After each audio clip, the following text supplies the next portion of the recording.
Bonjour, bienvenue sur Éducation Voyageuse. Moi c'est Justine. Aujourd'hui on va parler de culture et plus précisément on va s'intéresser aux travaux d'Edward T. Hall. Alors si jamais tu n'es pas encore abonné à ma chaîne, je t'invite à le faire. Tu peux activer la cloche pour recevoir les notifications des vidéos que je publie, comme ça tu seras informé des vidéos qui sont publiées. Et aussi ça permettra de soutenir et de donner un peu de visibilité à la chaîne. Tu peux aussi me contacter ou me suivre sur Instagram et tu peux également consulter mon site internet. Tu y retrouveras des ressources, des articles et des témoignages de profs dans le monde. Alors maintenant que les présentations sont faites, on va rentrer dans le vif du sujet puisqu'on va parler d'Edward T. Hall. Edward T. Hall c'était un anthropologue américain qui a vécu de 1914 à 2009 et qui s'est spécialisé dans l'interculturel. J'ai avec moi les 4 premiers ouvrages qu'il a publiés. Donc son premier publié en 1959 en anglais, puisque en français c'est La Dimension cachée qui est publié en premier. Donc 1959, dans ce livre je vais vous citer quelques passages puisqu'il explique l'objectif de son travail et c'est très intéressant. Ensuite on a La Dimension cachée. En 1966, 1976, on va avoir Au-delà de la culture, Beyond Culture, et 1983, on va voir La danse de la vie. Voilà. Donc comme vous pouvez le voir, ils sont un peu abîmés mes livres parce que j'ai découvert Edward T. Hall il y a un peu plus de 10 ans maintenant et ses travaux. Il y a des pistes que je trouve très intéressantes à explorer, ou en tout cas ça donne une réflexion à avoir et une certaine observation qu'on peut essayer de mettre en place dans nos cours, et je voulais partager ça avec vous. Donc on commence avec le langage silencieux. Si vous l'avez, vous pouvez aller à la page 12 puisque il nous donne le but, la traduction de ce qu'est son travail. Le langage silencieux est une traduction, non pas celle d'une langue dans une autre, mais celle d'une série de communications contextuelles, complexes et tacites en mots. Le titre résume non seulement le contenu de ce livre, mais l'un aussi des plus grands paradoxes de la culture. Il ne s'agit pas seulement du fait que les gens se parlent aussi sans employer des mots, donc ça par exemple ce serait le langage non verbal, mais encore de tout un univers de comportements qui n'a pas été exploré, étudié et qui de ce fait se trouve souvent ignoré. Donc vous vous rappelez, dans la première vidéo de cette playlist, je vous parlais de la représentation visuelle de l'iceberg pour parler de la culture. Et bien c'est un petit peu ça, c'est tout ce qui est en fait déterminé, ou en tout cas pardon, influencé par la culture, mais qu'on ne voit pas forcément, ou on se pose pas de questions en fait. Et du coup, il met un peu en exergue certains points, et une fois qu'on a lu Edward T. Hall, je trouve qu'on se pose un milliard de questions. Donc dans cette vidéo, je vais vous donner les 3 principaux concepts autour desquels il a travaillé concernant la culture. Je vais vous donner des applications ou des intérêts potentiels pour nos enseignements et les critiques de son travail. Pour vous donner sa définition de la culture, je vais vous donner quelques petites citations qu'on retrouve dans le langage silencieux. Donc si on va à la page 39, après c'est fini pour les citations, mais juste là. La culture d'un peuple, sa manière de voir, l'ensemble de ses comportements types, de ses attitudes et les choses matérielles qu'elle possède. Ça, on l'avait déjà vu un peu dans la première vidéo. Seule l'expérience prolongée permettrait de la comprendre, de comprendre la culture. Surtout la partie immergée de l'iceberg, souvenez-vous. C'est que l'on ne peut réduire la culture à de simples coutumes, comme on changerait de garde-robe. En effet, ça c'est ce que dit Geert Hofstede dans sa représentation de l'oignon. On peut imiter certaines, mais on ne peut pas imiter toutes les composantes de la culture. Ce qui est vraiment cœur de la culture, on ne peut pas. Les valeurs, par exemple, on ne peut pas. La culture agit directement, profondément et de manière durable sur le comportement, et les mécanismes qui relient l'une aux autres sont souvent inconscients, se situant donc au-delà du contrôle volontaire de l'individu. C'est ce que je vous disais, on n'en a même pas conscience que parfois nos comportements sont influencés par la culture dans laquelle on vit. Donc il parle de la culture, c'est un moule qui nous modèle tous. La culture conditionne notre vie quotidienne. là, on rentre dans une partie un petit peu qui moi m'intéresse particulièrement. La raison fondamentale qui pousse un homme à se pencher sur une culture étrangère, c'est d'acquérir une meilleure connaissance de sa propre culture. Et c'est vrai que, en fait, en étant confronté à des cultures étrangères, à des comportements différents, à des valeurs différentes, à des pratiques différentes, on en vient à se questionner en fait sur sa propre culture, à étudier sa propre culture et la connaissance de soi qu'il en retirera. Cet ouvrage insiste en premier lieu non pas sur ce que les gens disent, mais sur ce qu'ils font, sur les principes cachés qui règlent leur comportement. Donc vous l'aurez compris, il va essayer de chercher comment la culture influence le comportement, qu'est-ce qui compose la culture, et tout ça pour que on comprenne et on interagisse mieux entre cultures différentes, membres de cultures différentes, mais aussi pour qu'on ait cette espèce de regard auto-analytique ou auto-réflexif sur notre propre culture. Donc au niveau des concepts culturels qu'il a créé, on peut dire, on a en premier lieu tout ce qui va être le rapport à l'espace. Donc ça c'est dans la dimension cachée. Il parle de proxémie culturelle. En fait, il vient de dire que la proxémie, donc la distance, la proximité, la distance qu'on met entre nous et les gens, en fonction des situations, est culturelle. Donc il dit, l'humain, il y a 4 distances.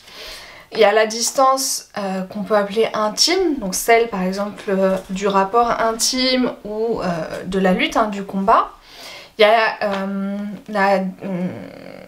la dimension, la distance personnelle. Donc là c'est tout ce qui va être de l'ordre de la bulle invisible, c'est-à-dire par exemple, vous voyez, quand vous êtes dans le métro, c'est là, je trouve, dans le métro, dans le tram, c'est là, je trouve, où on voit le plus notre bulle personnelle.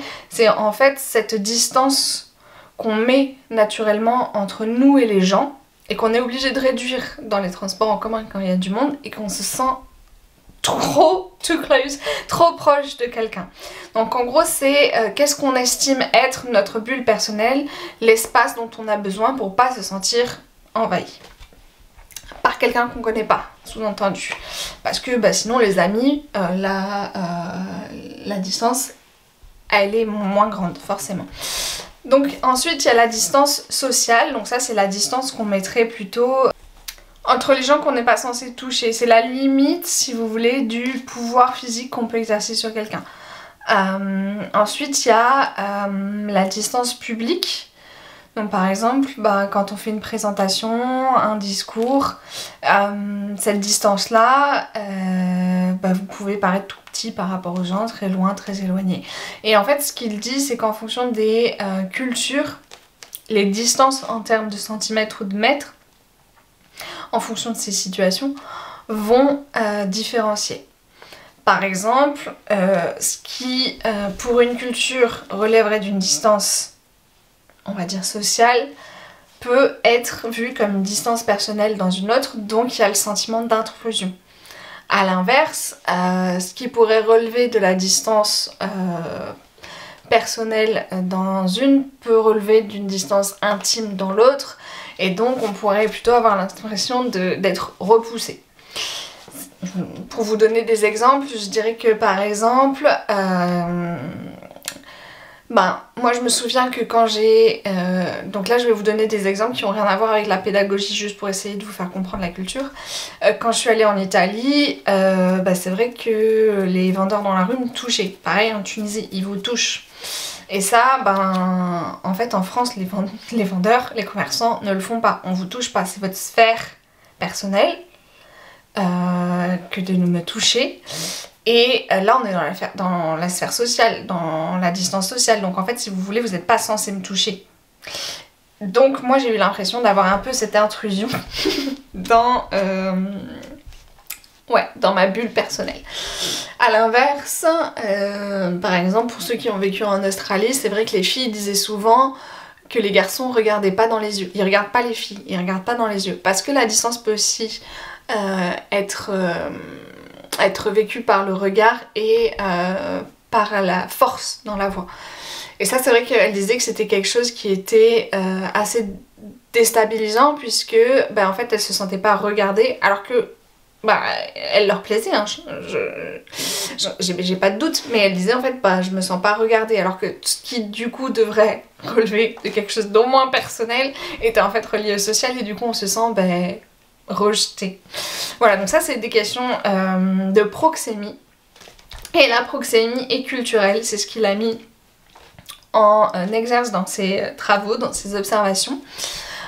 Ensuite, on a le rapport au temps.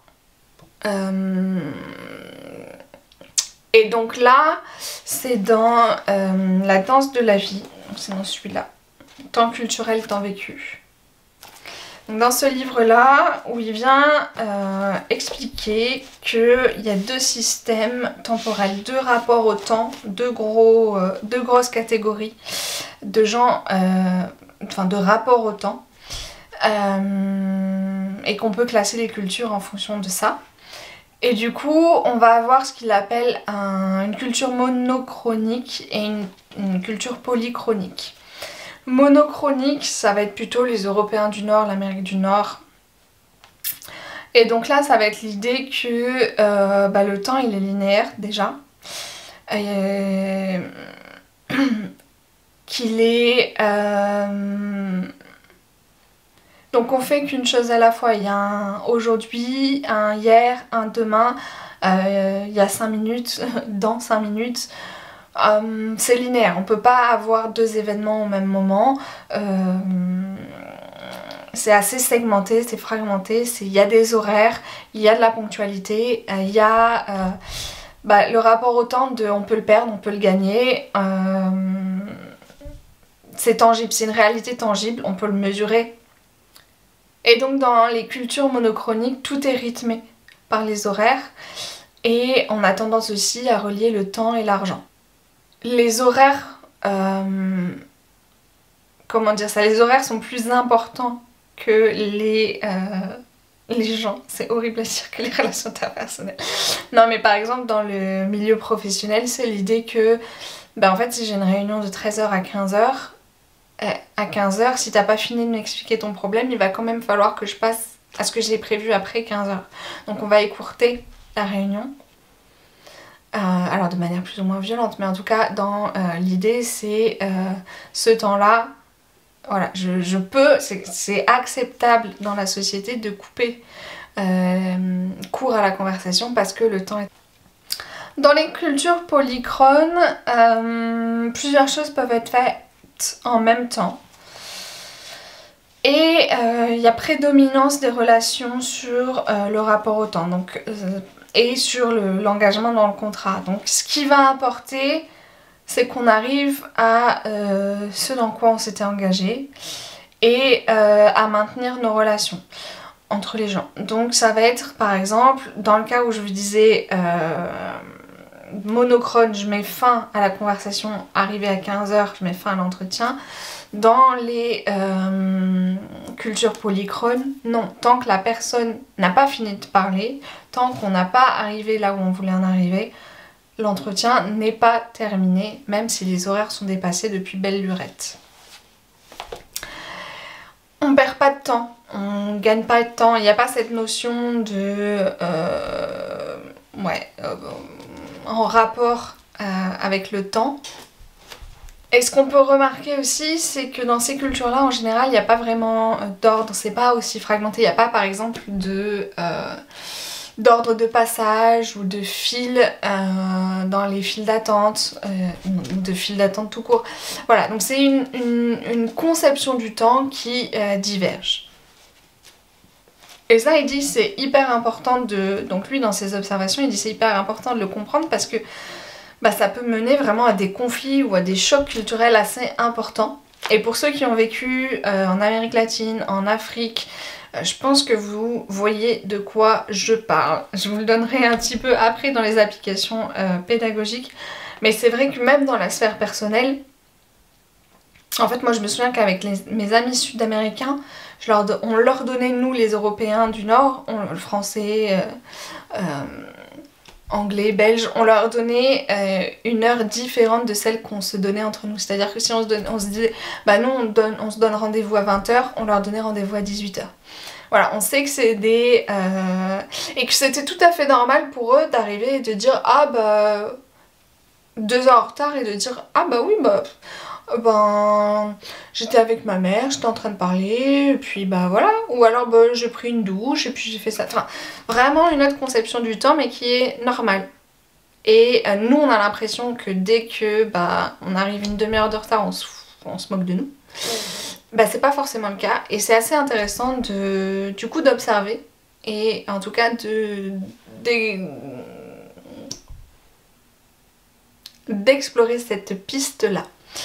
Et le troisième concept, c'est ce qu'il va appeler la communication en contexte riche ou en contexte pauvre. Dans les contextes pauvres, la communication elle est explicite et elle repose plus sur les mots que sur le contexte, l'environnement. Donc c'est explicite, c'est détaillé, c'est-à-dire que tout est dit. Il n'y a pas de place pour l'ambigu, l'implicite, voilà, c'est nature peinture. La communication, elle est généralement directe, peu importe à qui on s'adresse, on dit tout. Et du coup, elle est plus accessible pour un étranger à la culture, elle est plus accessible puisque tout est dit, il n'y a pas d'ambigu. Dans les contextes riches, bah, c'est moins accessible, la culture est moins accessible pour l'étranger puisqu'en fait elle est pleine, elle dépend vraiment de l'environnement. C'est-à-dire que toute l'information n'est pas contenue dans le texte, dans le discours, dans ce qui est dit. Il faut prendre aussi en compte l'environnement, donc que ce soit la gestuelle, que ce soit les références, l'histoire commune, les relations entre les personnes, pour comprendre le message total de ce qui est dit. Puisqu'en fait, il y a une grande partie du message qui, pour le coup, est implicite. Tout n'est pas détaillé et tout ne repose pas que sur les mots. Donc, c'est plus difficile d'accès. Donc ça, c'est en termes de communication. Voilà, donc c'est les trois grands concepts qu'a développé Edward T. Hall. Et du coup, pour nous les enseignants de langue étrangère, c'est assez intéressant puisqu'on a affaire en fait à des cultures différentes. Que vous soyez vous enseignant dans un pays étranger et donc à une culture étrangère, ou que vous soyez enseignant en France à un public multiculturel,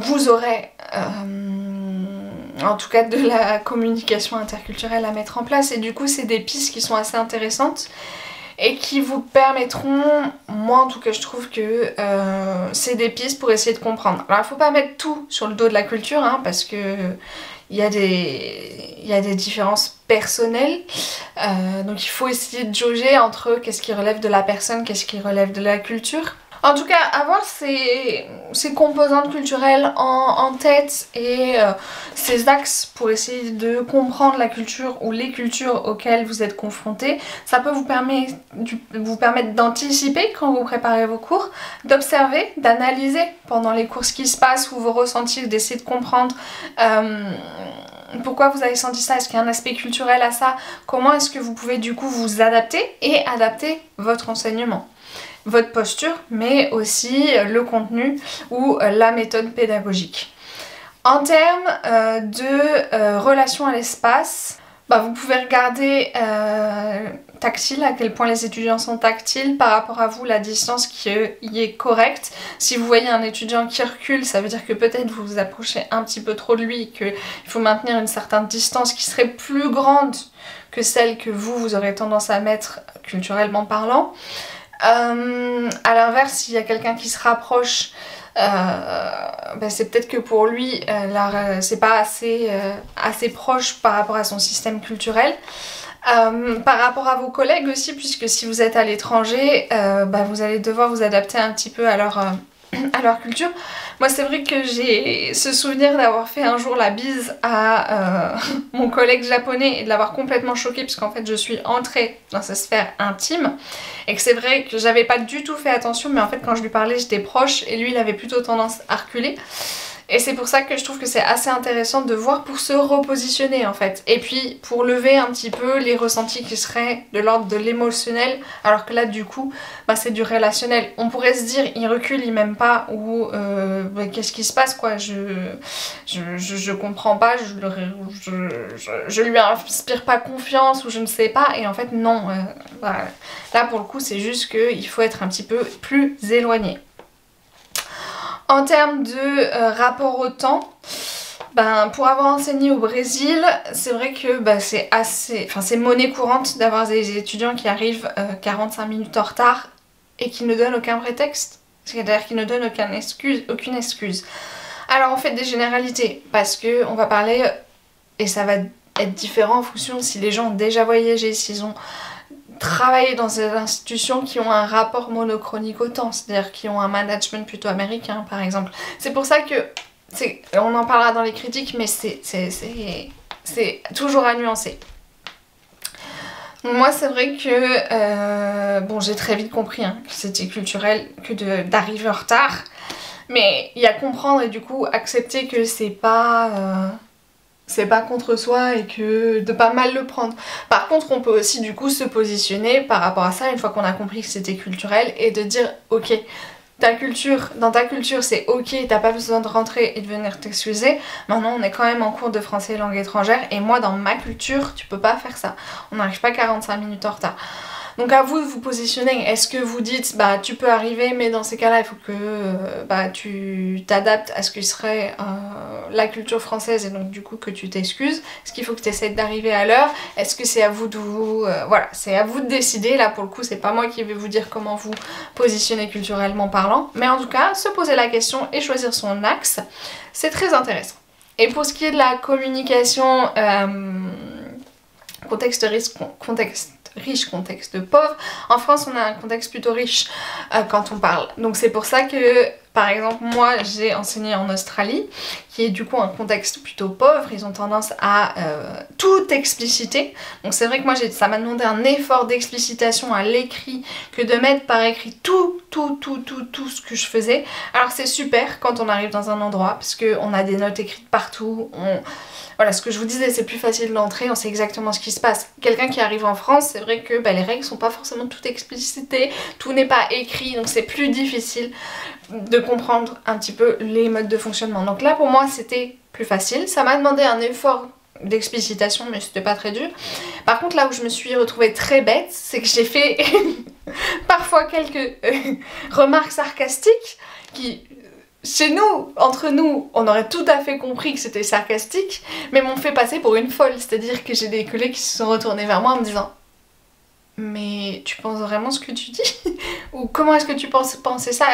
Qui l'ont pris au premier degré, alors que c'était du sarcasme. C'est très drôle. Et j'ai eu aussi, et ça c'est assez intéressant quand on enseigne pour le coup de la partie contenu, d'essayer de faire comprendre que tout n'est pas dans le message, dans le discours. Par exemple, mes étudiantes, j'avais du mal à leur faire comprendre que, ou pas, c'était pas forcément offrir une alternative. Par exemple, quand on disait... ah ben lui, j'en sais rien, j'ai pas du tout d'exemple là sur les phrases, mais par exemple si je voulais dire ah ben lui, il a très bien réussi son devoir, si je rajoute ou pas, ça veut pas dire en fait, ou peut-être qu'il a pas réussi, je suis pas en train de demander est-ce que c'est vraiment un or en anglais, non, je suis en train de te dire carrément de façon implicite qu'en fait il a pas du tout réussi. Ça j'avais voilà, du mal à leur expliquer que bah, on peut dire quelque chose qui on peut dire autre chose. Voilà, au niveau des critiques des travaux d'Edward Tyrrell, alors déjà il faut replacer dans son contexte, on est dans les années 50. C'est quand même quelqu'un qui a beaucoup voyagé, qui a beaucoup vu de culture pour l'époque. Voilà, après, faut pas prendre ces livres et les lire avec nos yeux de maintenant, puisque bah, il met les Français avec un grand F, il met tout le monde dans le même panier, alors qu'on sait que les cultures ne sont pas homogènes. Il y a plein de cultures dans la culture nationale. Culture, ça regroupe des groupes, enfin voilà, c'est pour parler de groupes sociaux, donc des échelles de groupes sociaux, il y en a des milliers. Voilà, donc on peut pas mettre, donc c'est cette idée que c'est pas homogène, alors que là, quand on lit les ouvrages, on pourrait penser que c'est homogène.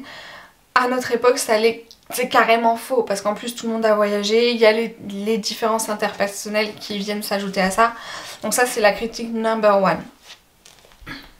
Cette idée de généralisation excessive. La critique number two, c'est que, en fait, il n'y a pas vraiment de recherche scientifique. Il en est plus de l'observation, limite des notes personnelles par moment. Mais on n'a pas de recherche scientifique, on n'a pas de données. On n'a pas de données quali, de données quantitatives. Voilà, c'est la méthode qui est remise en question pour un chercheur. Et ensuite, donc c'était quand même il y a longtemps ces observations, et on n'a rien sur l'idée que la culture peut évoluer. Là, c'est comme si c'était figé. Bon. Je pense que nous, du coup, quand on essaye de le comprendre, quand on essaye de s'emparer d'un problème interculturel ou d'un contexte interculturel, gardez en tête que les cultures évoluent, que c'est dynamique, c'est pas statique, et que, donc je reprends, tout n'est pas homogène. C'est-à-dire que par exemple, si vous avez quelqu'un qui vous fait entrer dans un passeur de culture ou un médiateur culturel, quelqu'un qui vous fait le traducteur entre guillemets de votre culture à la sienne, ben voilà, déjà c'est biaisé parce que toute culture n'est pas homogène. Il y a l'intervention du vécu de la personne, des différences interculturelles, de la personnalité aussi. Il y a le mouvement de la culture, qu'elle évolue chaque jour, qui sont pas trop retranscrits dans ces travaux-là, donc c'est les principales critiques qu'on peut faire aux travaux d'Edward T. Hall. Maintenant, je voulais vous l'offrir, c'est un outil parmi un autre qui pourra en tout cas enrichir votre réflexion quant à la gestion de votre public, qu'il soit multiculturel ou qu'il soit d'une culture différente de la vôtre. Ça pourra être intéressant et je vous invite en tout cas à noter vos propres réflexions, vos propres informations, vous enrichir ainsi de cette façon et comme le dit Edward T. Hall aussi, vous amener à mieux connaître votre propre culture. Donc voilà pour ce qui est de la vidéo d'aujourd'hui. N'hésitez pas à aller voir la vidéo suivante qui elle parle de Geert Hofstede et de ses travaux sur la culture.